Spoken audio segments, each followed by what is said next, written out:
Hi,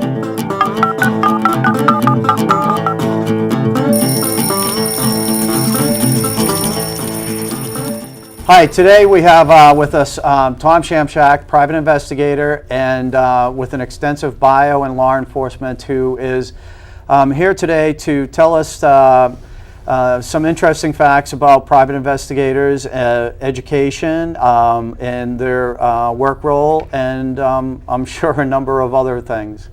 Hi, Mr. Shamshack. How are you doing today? I'm doing well. Rick, please call me Tom. Okay. And I'm honored to be, participating with you here on Common Sense today. And I'm glad to have you here. So, I guess to get going, could you tell us a little bit about yourself? Sure. I'm a lifelong resident of Massachusetts, originally from Somerville, went through high school there. My wife and I moved to Billerica in 1977, and we're still there in the same house. We've been married for 38 years. We have 2 children. Our daughter's a PhD economist, and our son is a police officer up in Essex, Massachusetts. And I have relatives here in Burlington. I think the world of Burlington, it's a great community, and I'm very happy that you're giving me the opportunity to perhaps educate consumers on purchasing investigative services in the future. Well, I'm really glad you can be here, because I know I've never really directly had to avail myself of the services, but I've had a number of associates that have, and they've had some frustrating time with it because they really didn't know even how to get started in the process, or what would be appropriate for the use of a private investigator. Well, the first thing you need to do if you're going to hire an investigator is to understand what a private investigator does. There are 3 core elements to an investigation. Private investigators conduct records research. We would do research on businesses, marital records, divorce records, those kinds of public records. We also conduct interviews. We would go and interview people to help reconstruct an accident that may have happened. Could be a minor slip and fall, or it could be a serious motor vehicle accident up on Route 128. The third thing we do is we perform surveillance investigations. Now, we may be hired by a family to inquire about what may be going on between a nanny and the children. We may help out by putting in a piece of technology, a camera, into the home. Obviously, we would do surveillance of areas where there is theft occurring in the back of a loading dock. And of course, the infidelity investigations, where we would follow one of the spouses to see what was going on. And so how would they go about identifying an investigator or an investigative firm? A competent professional investigator is going to be licensed, bonded, and insured. Now, I'm the past president of the Licensed Private Detectives Association of Massachusetts, and your viewers could go to a website and seek out a member of our association, and that website is www.lpdam.org. And they could search by a company name, an individual name, or a specialty. And what you would want to do is, get at least 3 people, much like you would do if you were going to hire somebody to come in and do some work in your house. Get 3 quotes, and the PI will want to help you identify the scope of work. What is the assignment? And of those 3 core elements I talked about earlier, try to put together an investigative plan with a cost estimate. And the customer should always ask to see a copy of the current license. They'll look at the bond and look at the insurance, and then ask for samples of the written deliverables. So if you were going to have me do a surveillance investigation, I would come and show you copies of old investigations, so you get to see the final written product, and I would also show you some sample video pieces. And so how would I think that a lot of people are shy about it, and they're not really sure about what to do, even how to go about it, or it doesn't really come to mind, I think, is sort of the issue. And say an example of a child where they think the child may be having a difficulty but isn't speaking out, and they can't get the information they need. Just maybe they're not as technically astute as the child, and the child's locking the computer or whatever. Well, PIs have done quite a bit of work with parents in educating families on the ills of the internet. Right, and that's a significant problem. I know. It With is. my experience, brief experience in corrections, there's a number of issues relative to that in corrections. So what types of cases do you look at? Well, my investigative practice is what we would refer to as a full-service agency. I have offices in downtown Boston, and I'm licensed in Providence, Rhode Island. And I offer a full array of services. I help locate birth parents. I look for missing persons, missing heirs. I do work for financial institutions in recovering assets.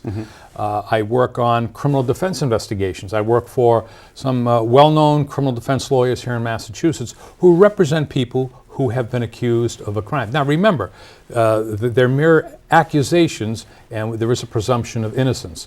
So people say to me, you know, geez, you're a former police officer. Did you have much difficulty making that transition when you became a PI? And you know, quite frankly, I started doing work for insurance companies that typically defend municipalities in accusations of professional malpractice. And then I slowly got into working with attorneys that represent people, you know, regular lay citizens. Right. And so would there be any cases that persons might recognize Some of my cases? that you are able to speak of? Well, yeah, my name has been associated with a very high-profile case here in Massachusetts, and that's the Molly Ann Bish case. Okay. 10 years ago, in June of 2000, Molly went missing, and I knew her dad from my days as police chief in the town of Spencer. I'd worked with him. He was a probation officer in the Spencer District Court, so we got to know one another during my 5-year tenure there. I left Spencer, became police chief in Winthrop. A year after I retired and opened up my own shop, Molly Ann Bish disappeared. Now, I never met the girl, but I did know her dad. I called and offered my help and attended the vigils, and then shortly after Molly's remains were recovered bone by bone by bone from Whiskey Hill and Warren, I began working with the family, and that's one particular case of high profile that I've been working on. But I've been blessed with tremendous success. I appear regularly on national television. For the past 5 years, I've been contributing commentary to the Nancy Grace Show. Now, people can say, she's vitriolic and she's, let's not have a trial and let's just go. But it gives me an opportunity to, much like this, to potentially market my services. I also teach at Boston University. I was going to ask you about that because a lot of people you came into private investigative, the profession relative to your law enforcement career, but other people come in and through a number of other routes. And I've actually met a nurse that was a private investigator, and she thought she would be good at it because of her nursing education. Well, she may, and then if I can share this with you. In 2006, I was hired by Boston University's Center for Professional Education. I serve as the program director for the Certificate in Professional Investigation at Boston University. We've had over 250 people come through our program. We have had a couple of nurses. We've had a medical doctor. We've had a dentist. We've had a couple of clinical psychologists that have come through our program. And if I could give a plug, if people go to my website, they could get more information on the nature of our program at BU. It's a 16-week program, and we train people of all ages, and every cohort will have people from their 20s up to their late 50s. And so what does the program entail? I mean, if somebody was interested It's in 16 program. weeks long, and typically it's on Saturdays, 9 to 5, and it's an intense program. We do a thorough screening. We want to make sure that the people that get into the program are going to do well with their skills. We don't want to give the keys to the car to somebody that may do something untoward another individual. We're very, very concerned about that. We teach people how to act ethically in their pursuit of truth. Now, a private investigator is really a practical philosopher. And our holy grail is the truth. And what we do at BU is we train students in an investigative methodology, a structured investigative methodology that can be used for virtually any investigative assignment. And we've been online. Our fourth online launch occurs May 30th. Okay. And we will be hopefully expanding. The World Association of Detectives recently endorsed our program. Oh, fantastic, fantastic. So I guess my question would be, how do you see your relationship with law enforcement? You came equipped with one because of your previous experience, but for say my previous friend who was a nurse who she was in an ER, and in talking to some of the detectives, decided she might like to be a detective, so she became a private investigator, and she had some association with law enforcement. But I am perhaps the typical private investigator in America. Now, there are some 60,000 private investigators nationwide, and I represent the model of leaving law enforcement. And I would say that about 65 to 75% of PIs across the country are solo practitioners like myself, who have had some law enforcement experience, or they are retired from law enforcement like myself, who left the field and then began working with insurance companies, attorneys, institutions, and individuals. And there is a trend. Not everybody has to come from that skill set. Believe me, when I separated from the public sector, I didn't realize how much I didn't know about investigation. Really? Sure. I mean, law enforcement investigation is very, very narrow, and there isn't a day that goes by that I don't learn something new, particularly with the technology that is emerging. I was going to ask you if it was in the area of the technology. I was living in Texas, and I was working on my PhD. I didn't receive it, but my interest was in neuromechanics, and so through my interest in neuromechanics, I sort of had to look at some of the surveillance technology, because they make active environments to enhance the quality of life for Alzheimer's victims, and so they're using a lot of surveillance-like technology, and I noticed that some of the technology is quite advanced that's available to the public. And then of course you watch Judge Judy, and you got neighbors spying on neighbors. Well, you do. I mean, and there are, as it relates to technology, it's not just the surveillance equipment.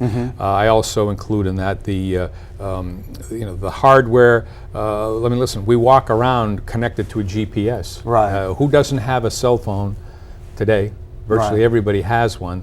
And that cell phone also used as a BlackBerry, so that we have this ready exchange of information, and the clients, their expectations, they want information about the results very, very quick. And again, we use the internet to harvest information from the social networking sites. It was just a number of years ago when I would do a background investigation, and I screen people for law enforcement positions at the municipal level. Right now, that's part of our protocol. So if you were a candidate for a municipal police position, I would be asked to go and harvest your email, ask you about your email address. I do this in-state and out-of-state, and we may find some very interesting things about you. Well, I think that was, in one particular case, somebody had a very familiar name, John Smith, and you all heard of the sort of the mistaken identity. Well, they're it's one of the most popular names there are, and so that's what was happening, and you can hear about it sometimes with some of the Hispanic surnames as well, too, especially in Texas. You raise a point that I'd like to stick with for a minute here. Identity theft. That is an area where private investigators really do a lot of work. People have to become more vigilant in protecting their personal identifiers. What would be some of the other cases or types of case like that that people might think about a private investigator? Because that's what I find, that people, they're very frustrated because they don't feel like they have anything they can do. They have the tools to work with, but the police, identity theft is that's not a violent crime. Well, it's a very complex crime, Right. and there are financial thresholds that will prohibit the intervention of perhaps the Secret Service and other federal agencies, and then it falls to the state and the local agencies. And given the budget shortfalls, a lot of these quasi crimes, or they are crimes, but